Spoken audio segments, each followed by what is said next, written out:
আসসালামু আলাইকুম। আজকের ভিডিওতে আমরা দেখব কিভাবে মোবাইল দিয়ে টিপলিং রাউটার ওয়াইফাইয়ের আননোন পারসন অথবা অপরিচিত মোবাইল ব্লক করবেন।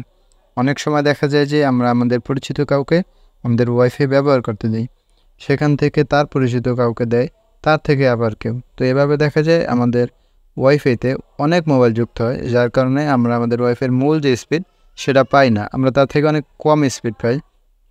তো আপনি যদি চান সেই যে অপরিচিত ব্যক্তি আছে যাকে কিনা আপনি চিনেন না, সে আপনার যে ওয়াইফাইতে যুক্ত আছে তাকে আপনি খুব সহজেই ব্লক করে দিতে পারেন। যদি আপনি তাকে ব্লক করে দেন তাহলে কিন্তু সে আপনার ওয়াইফাই ব্যবহার করতে পারবে না। তাই জন্য আমি প্রথমে গুগল ক্রোমে চলে যাব। আপনি আপনার পছন্দের ব্রাউজার ওপেন করে নেবেন। আমি গুগল ক্রোম দিয়ে করব, তাই আমি গুগল ক্রোমে চলে আসলাম।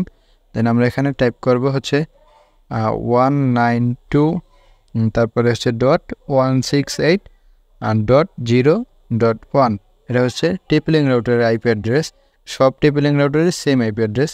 তারপর আপনি এন্টার দিয়ে দেবেন। দেন এখানে আপনার এখানে পাসওয়ার্ড হয়তো এবার নাও আসতে পারে, আপনার এখানে ইউজার নেম আর পাসওয়ার্ড দুইটা অপশন আসতে পারে। যদি আপনি আপনার যে ইউজার নেম আর পাসওয়ার্ড যদি আপনি চেঞ্জ না করেন তাহলে হচ্ছে ইউজার নেম আর পাসওয়ার্ড দুইটা অপশন আসবে। আর দুই জায়গাতেই আপনি অ্যাডমিন লিখবেন, মানে টিপলিংকের হচ্ছে যে ডিফল্ট পাসওয়ার্ড আর ডিফল্ট ইউজার নেম থেকে অ্যাডমিন, যেটা আপনারা এই মুহূর্তে স্ক্রিনে দেখতে পাচ্ছেন। তো আমি আমার পাসওয়ার্ডটা হচ্ছে দিয়ে নিচ্ছি। তো পাসওয়ার্ড দেওয়া হয়ে গেলে আমরা লগ ইনে ক্লিক করব। তো আমাদের এটা লগ ইন হয়ে গেছে। দেন আমরা এখন চলে যাব এই বাম দিকে যে ডিএইচসিপি নামে যে অপশনটা আছে, আমরা ডিএইচসিপিতে চলে যাব। তারপরে এখান থেকে চলে যাব ডিএইচসিপি ক্লায়েন্ট লিস্টে আমরা চলে আসার পরে এখানে হচ্ছে আমরা দেখতে পারবো যে আমাদের ফোনে কারা কারা এই মুহূর্তে আমাদের ওয়াইফাইতে কারা কারা এই মুহূর্তে যুক্ত আছে। তো যারা এখানে আমি রিফ্রেশ করে নিই, তো আমরা দেখতেছি এই মুহূর্তে আমাদের ওয়াইফাইতে শুধুমাত্র দুইটা ডিভাইস যুক্ত আছে। একটা হচ্ছে রেডমি নোট 8 আর একটা হচ্ছে রিয়েলমি C15। তো এখান থেকে আপনি যাকে ব্লক করতে চান প্রথমে হচ্ছে তাকে সিলেক্ট করে নেবেন। তো তার এখানে ম্যাক অ্যাড্রেস যে আছে, মানে প্রত্যেকটা মোবাইল, প্রত্যেকটা হচ্ছে ল্যাপটপ বা কম্পিউটার যাক, মানে প্রত্যেকটা হচ্ছে ডিভাইসের আলাদা আলাদা ম্যাক অ্যাড্রেস থাকে। তো আপনি যাকে ব্লক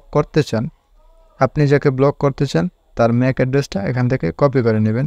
তো আমি হচ্ছে ম্যাক অ্যাড্রেসটা কপি করার জন্য প্রথমে সিলেক্ট করলাম।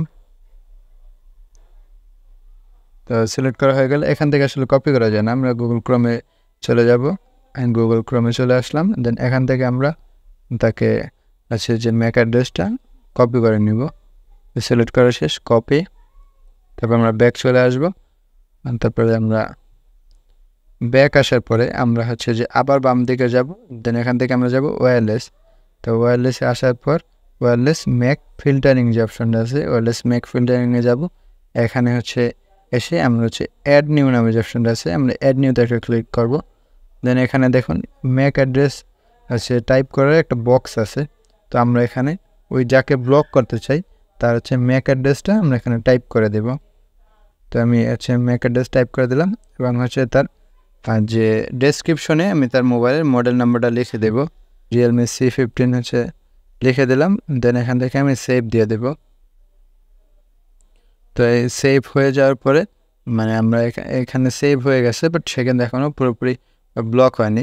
তাকে আমরা পুরোপুরি ব্লক করানোর জন্য এই যে এনাবেল নামে যে অপশনটা আছে, আমরা জাস্ট এনাবেল একটা ক্লিক করে দেব। তো আমরা এনাবেল করে দেওয়ার পরে কিন্তু ওই যে ডিভাইসটা আমাদের হচ্ছে ওয়াইফাই থেকে একেবারে ডিসকানেক্ট হয়ে গেছে। তাকে যদি আমরা আমাদের ওয়াইফাইয়ের পাসওয়ার্ডটাও বলে দিই তাহলেও সে কিন্তু আমাদের ওয়াইফাইতে আর কোনোভাবে যুক্ত হতে পারবে না, কারণ সে হচ্ছে ব্লক করা। আর ব্লক করা কেউ হচ্ছে আমাদের ওয়াইফাইতে আর যুক্ত হতে পারবে না। তো এই ছিল আমাদের আজকের ভিডিও। আশা করি ভিডিওটি আপনাদের ভালো লেগেছে। ভিডিওটি যদি ভালো লেগে থাকে ভিডিওটিতে একটু লাইক করবেন, আপনার মন্তব্য জানাতে একদম ভুলবেন না। আমার চ্যানেলে সাবস্ক্রাইব তো অবশ্যই করবেন। দেখা হবে পরের ভিডিওতে, ততক্ষণ ভালো থাকবেন। আল্লাহ হাফেজ।